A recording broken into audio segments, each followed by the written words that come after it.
Hey, what's going on, ladies and gentlemen? My name is Rage, and we're back today to talk about my game plan overall for the NIGHTSTALKERS team. Because to be honest, guys, it's not looking great here in terms of, if you have been planning to use power cores or already have or planning to buy these characters, I don't know, to be honest, if I would recommend it right now for really the end game players in the game. I think this is only going to be worth it for folks that are currently right now engaged. Either in the beginning stages, mid-tier, transitioning, and obviously working up the raids. I think this is going to make sense because by that time that these characters come out free to play, which by the way, it's, seemingly now the expectation is that once a character has been introduced, it takes about a month. So that means, Oath coming out last week, we can still expect another 3 weeks of activities before her event comes. And then Man-Thing is getting introduced today as well. So obviously a month later, unless there's obviously more events coming up. But guys, I say this with a lot of caution because of the fact that there's a lot of good options right now in Mystic. I mean, our alliance has been able to do the highest level difficulty for Orcus raids for quite some time with the Mystic, and essentially we just stack and utilize some of the most meta characters. And what's becoming more clear then potentially is that this team might be a potential trap team until we see some future aspect where NIGHTSTALKERS are going to be required. If you think about the example of Spotlight raids. Spotlight raids specifically notes that you need Alpha Flight and as well as Spy Society.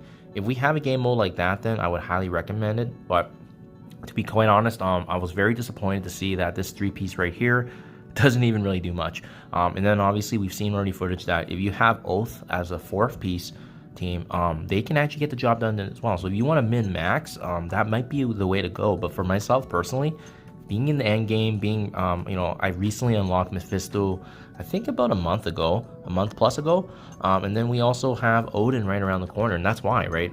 Most folks, like those that are highly engaged in the end game, like myself, and remember, I'm free to play, I am very, very close to getting Odin, and for that reason, I don't know if it makes sense right now, to be honest, guys, to invest in a full raid team when we don't need to, right? We've seen some variations with Ares as well. He's going to be a strong possibility because now that we're, obviously seeing some different combinations here of teams that work. I previously brought up Val for Dark Dimension 7 and probably going to be a strong option and lock for Dark Dimension 8. So there's honestly a lot of options that you can use right now to get through it. And I think that's kind of the big caveat right now with the Mystic section, respectively, for raids right now. And like I said, if you guys are, highly engaged, and have been capitalizing on all of the ISO 8 purple events, well, you'll know that most folks are very close to Odin. Like, I'm only one character away from going for the final section here of going for the Odin unlock. And once you have Odin combined with Mephisto, I mean, I don't know if it makes sense, guys. I don't know if it makes sense to invest in a full-blown raid team specifically. It only makes sense if you're so far away as a new player that, obviously Dark Dimension 7 is probably going to be a year plus away for you. Dark Dimension 8, heck, you might even get Odin before Mephisto just because of that limited ISO 8 purple requirement, right? I mean, most folks were able to get through a lot of the sections. It wasn't as difficult as previous Dark Dimensions because it's not really seen as a true Dark Dimension. It's mainly just a gear check, right? If you have the right ISO 8 purples, you can actually get through even with lower gear tier levels than anticipated. So yeah. For that reason, guys, I don't know. It's a big trap right now, in my honest opinion. If you're a highly engaged endgame player and you don't need a Mystic team right now, because for me right now, Mephisto, Val, Deathpool, plus a couple of other options, a couple sacks here and there. I mean, there's just so many characters in this Mystic mix. Agatha Harkness rework, right? Like, you can still use her as a supplementary piece with Morgan Le Fay. I mean, and I know that, obviously characters like even Scarlet Witch Zombie, Captain Britain, like all these characters right here, they're going to be potential options that you can utilize. I think part of the issue is that there's just so many options right now that you can use. And like I said, the Mystic section hasn't stopped our alliance, right? The only difference obviously is you'll be constricted to possibly 1 or 2 lanes, but end of the day, it's going to be definitely possible. Part of the issue is just the fact that you have some of the best characters in the game in the Mystic section with Mephisto. Folks are getting closer and closer to Odin with each and every ISO 8 purple event. Siege on Battle World's right around the corner. So I mean, Doctor Strange rework with the fact that they are going to be part of the Astral team. So I mean, yeah, like honestly speaking, there's just so many options right now, and I think that's part of the issue here, right? So for that reason, guys, we know how important at the end of the day, the power cores have become in the game, because they're basically the only advantage you can get on getting a character release completely free to play beforehand. And that's why what I did with Blade. But to be honest, I upgraded him all the way here. This 3-piece does nothing for me. They can be used as kind of a sack team if I combine it with Mephisto, but I mean, they haven't done much. That's because this 3-piece here does require the either a 4-piece and Oath or Man Thing, and for that reason, guys, I don't know if it's worth it. I think if you're in the position like myself, it's better just be patient.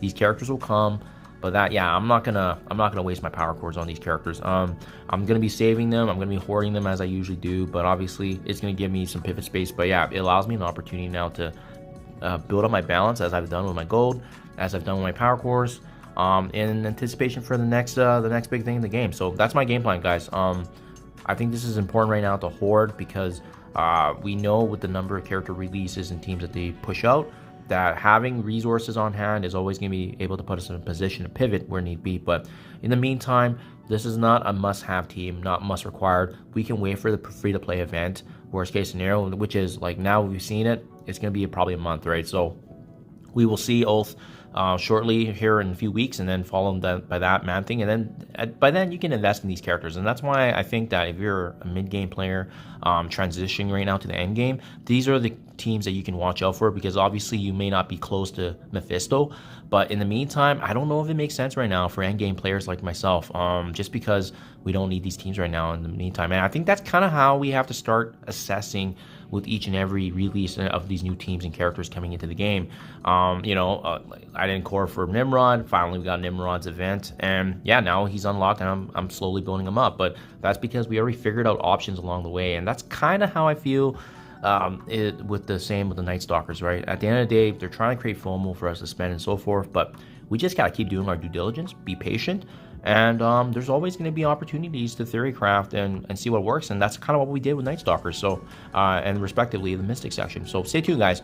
That's my game plan. I'm probably not going to be coring for Oath and Man Thing. There are going to be some skips for myself, and I'm just going to save my cores. Do let me know what your guys' game plan is. Thank you for your time as always, and I'll catch you guys in the next one.